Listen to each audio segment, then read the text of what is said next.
Stop Lynas!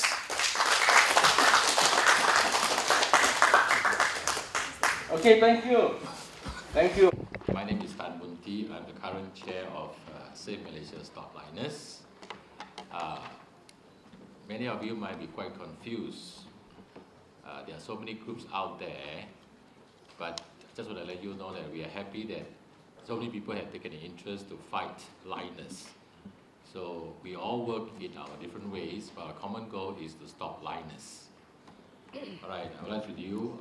This letter is written actually meant for the Prime Minister, and in it we will outline the reason why we are against the project. Save Malaysia Stop Lynas, together with the undersigned civil society organizations of Malaysia, would like to strongly implore you as the Malaysian Prime Minister and to immediately suspend the license issued to Lynas and to stop any shipment of rare earth ore concentrate into Malaysia. The Lynas Advanced Materials Plant, LAM, in Gebeng is the world's largest rare earth refinery project, owned by speculators with no real experience in industrial processing on rare earth. Rare earth refining is linked with serious pollution and health risks. The plant is located in a densely populated area. Unlike most industrial estates, the closest housing estate is a mere 2 kilometers from the plant, and within a 30-kilometer inland radius live 700,000 people. The LAM is the world's biggest rare earth refinery owned by a lone project speculative company with no previous experience. Its design is based on the Chinese technology. Yet, approval and an operating license were given without the consideration into the full extent of its impact, which will only be uncovered through a detailed EIA. Lynas would not be allowed to construct a plant similar to the LAM with its associated waste management plant anywhere in Australia. Several other rare earth proposals are being considered in Australia. All of them are committed to adopting a zero waste water discharge policy and having their radioactive waste returned to the mine site for proper disposal. Clearly, Lynas has not been transparent in claiming that its LAM project is of international standard. Specifically, we would like to draw your attention to the following facts. Number one, serious construction problems of the LAM. 22 concrete tanks in the processing area were defective and will result in corrosive and radioactive materials leaking onto the plant floor and into the ground eventually.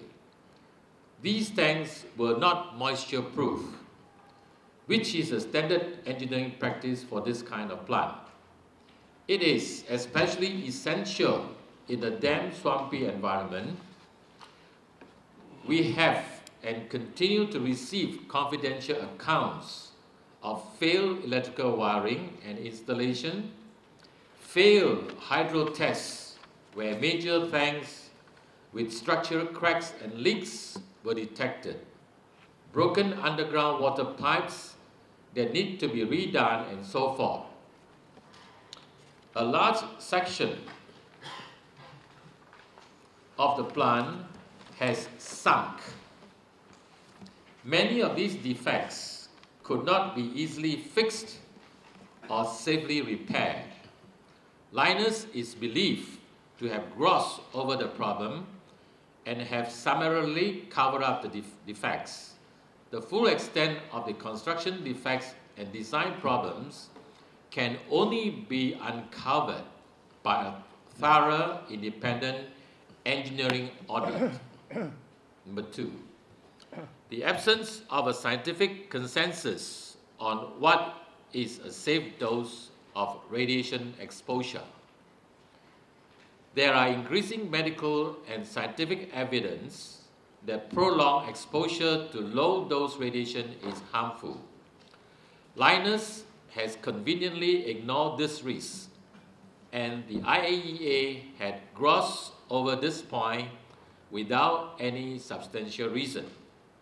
The responsible approach under these circumstances is to adopt the precautionary principle of no safe dose and to impose a zero discharge strategy to minimize the risks. Next, Lynas will not be able to return the waste to Australia or to a third country. The Western Australian government has stated twice publicly, declared it will not accept any of Lynas waste from Malaysia. Refer to the attached scanned copy of the official statement from the handset. At the end of 20 years, Lynas will be dumping 10 million tons wet weight of solid radioactive waste that will be hazardous for longer than the lifespan of planet Earth. This is not in Malaysia's national interest. Next, no safe permanent site for the storage of radioactive waste. The failure of the AELB in managing the radioactive waste from the Asian Rare Earth Plant in Bukit Merah casts serious doubt that Malaysia has the capacity to safely manage such hazardous waste. Lynas solid waste contains many other hazardous substances and heavy metals which should be carefully managed and disposed of. They should not be allowed to be commercialized either as gypsum or as a fertilizer. Next, no detailed environmental impact assessment. Serious water contamination by the discharge of 500 tons of contaminated water every hour into the important mangrove habitat of the Balo River. Air pollution caused by Lynas' proposed air dispersion technique, which is a cheap and unsafe way to disperse the polluting gases into the atmospheres. The refinery plant is located on top of a peatland when clear is prone to floods and fires. The huge amount of fuel, concentrated acids, and other combustible substances which will be kept in the LAMP premises will become fire hazards. Next, need for a socio-economic impact study. The strong and persistent protest actions against the Lynas project is a clear indication of the threats the project poses to local communities.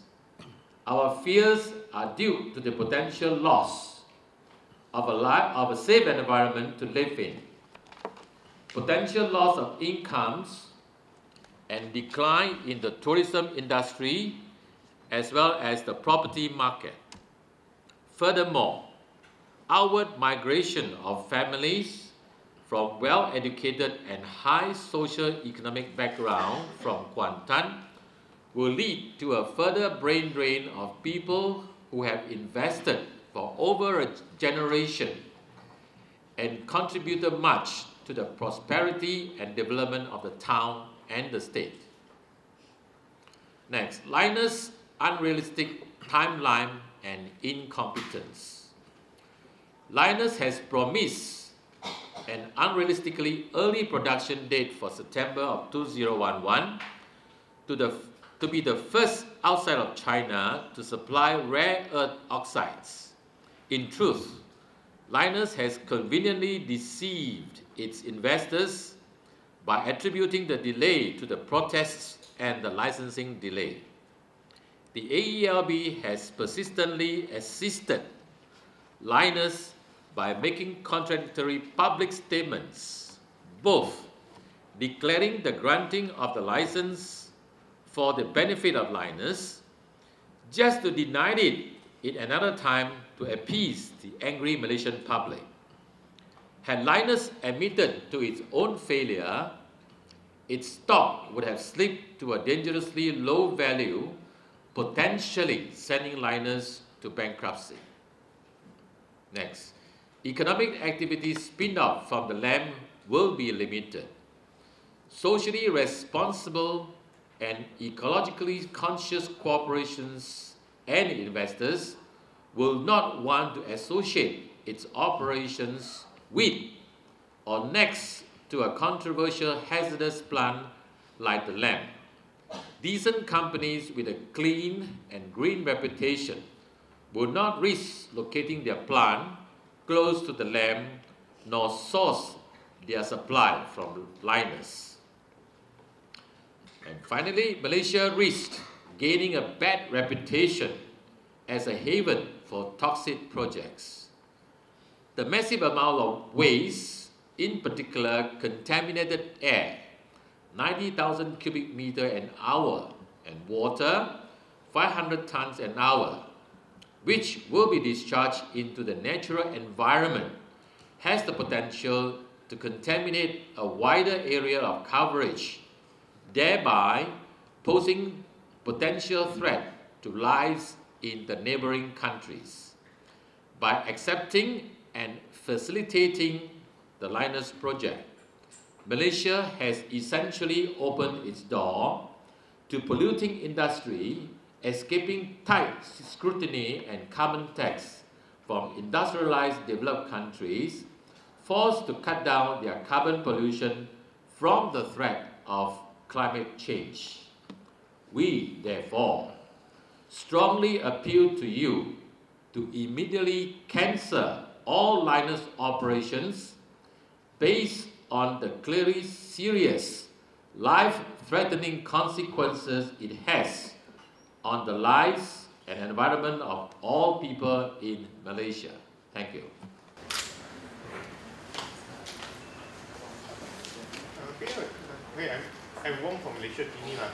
This committee has reiterated that they will only stop the plant if their scientific evidence show that it's harmful to the environment lah.